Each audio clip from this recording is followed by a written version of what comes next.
Hi, welcome back to another episode of Organ Bites, a mini virtual series where we are on the lookout for pipe organs in places that we are familiar with. Or are we really? Today, we are outside the one-of-a-kind Haw Par Villa. It was built in 1937 by the philanthropist and entrepreneur Aw Boon Haw for his brother Aw Boon Pah, hence Haw Par Villa. Back then, it was known as the Tiger Balm Gardens, named after the medical ointment that the siblings' father had created. Nowadays, Haw Par Villa is an eclectic place with events and pop-up retail and food experiences. However, Haw Par Villa is still most famous for its collection of over 1,000 statues and dioramas. They vividly depict scenes from Chinese literature and the 10 courts of hell from Chinese folklore.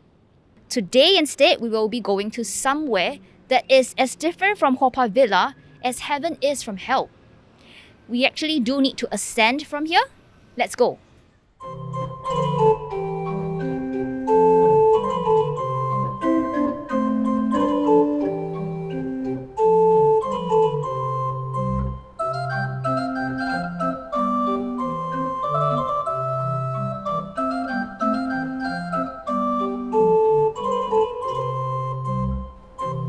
It's a steep climb, but if you see this sign that says King Harold V's Way, you're on the right track. We're next to the Norwegian Seamen's Mission. It's a homely place with a sweeping view.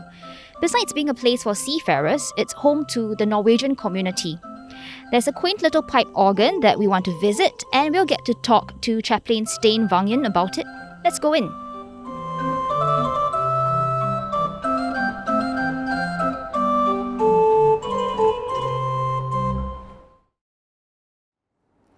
We are with Port Chaplain Stein Vangen in this beautiful chapel, and he and his team look after the community and pastoral needs of the people here. Hi Stein, please tell us a little about yourself and about your role at the Norwegian Seamen's Mission. I'm Norwegian, Stein, born in the same year as Oregon in the house, 1960, but started as a priest in Norway, in northern part of Norway in 89, but came here to the opposite part of the world in 2002, first time for 3 years, port chaplain and traveling chaplain.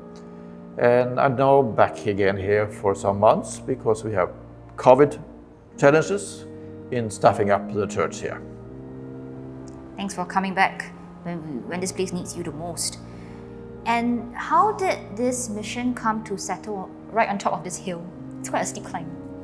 Well, we started downtown, close to Clifford Pier, close where the seafarers come ashore.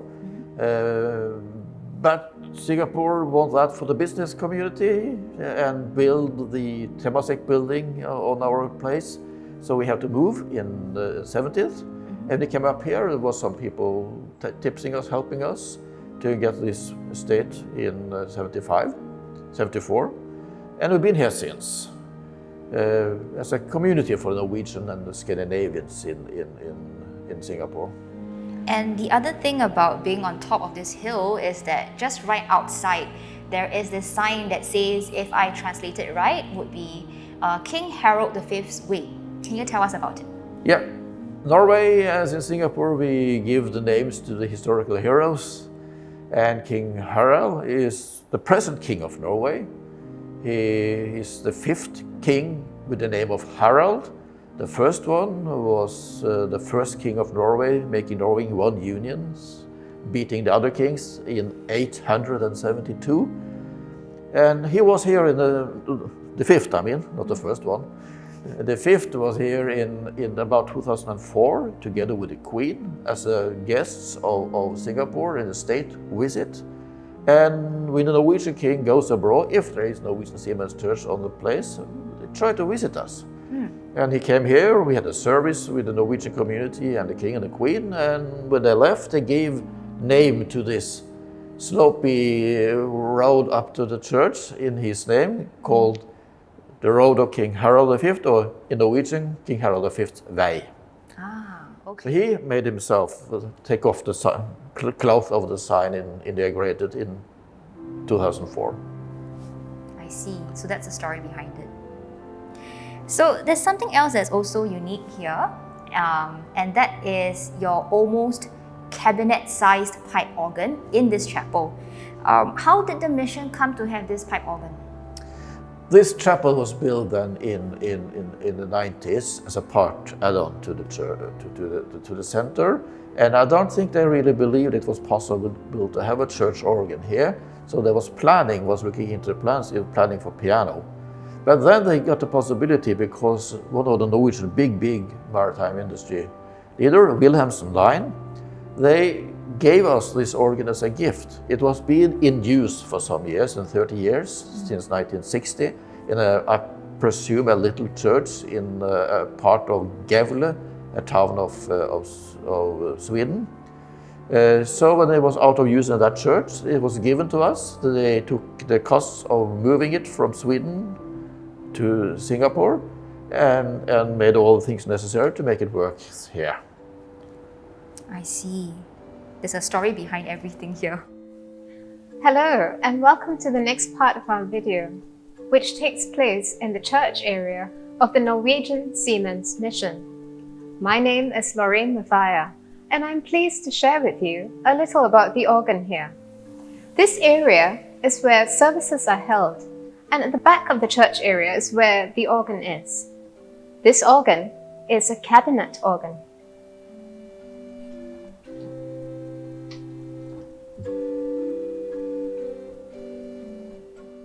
The cabinet opens out and you can see the pipes contained inside.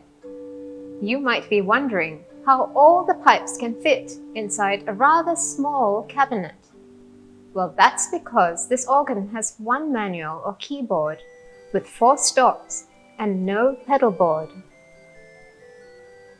One thing interesting about this organ is that it has a split keyboard.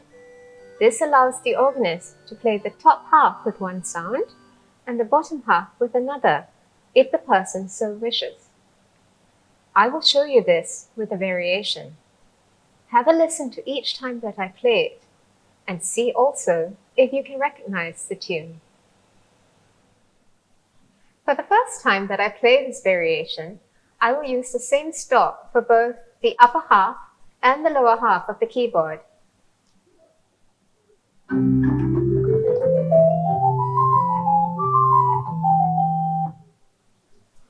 And now, for the second time that I play the variation in full, I will add one more stop just to the upper half of the keyboard.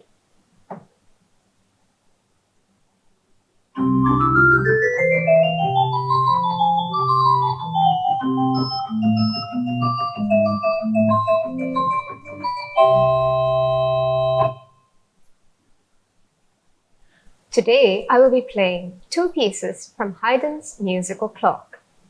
Haydn wrote his musical clock collection for a series of mechanical organ clocks, which were popular in the 18th century. The 2 pieces were originally written for the flute-playing clock, which uses a special form of wooden pipe called the Vienna flute. I mentioned 4 stops on the organ, of which 3 are flute stops. I will be using different combinations of flute stops today to fit the characters of each piece.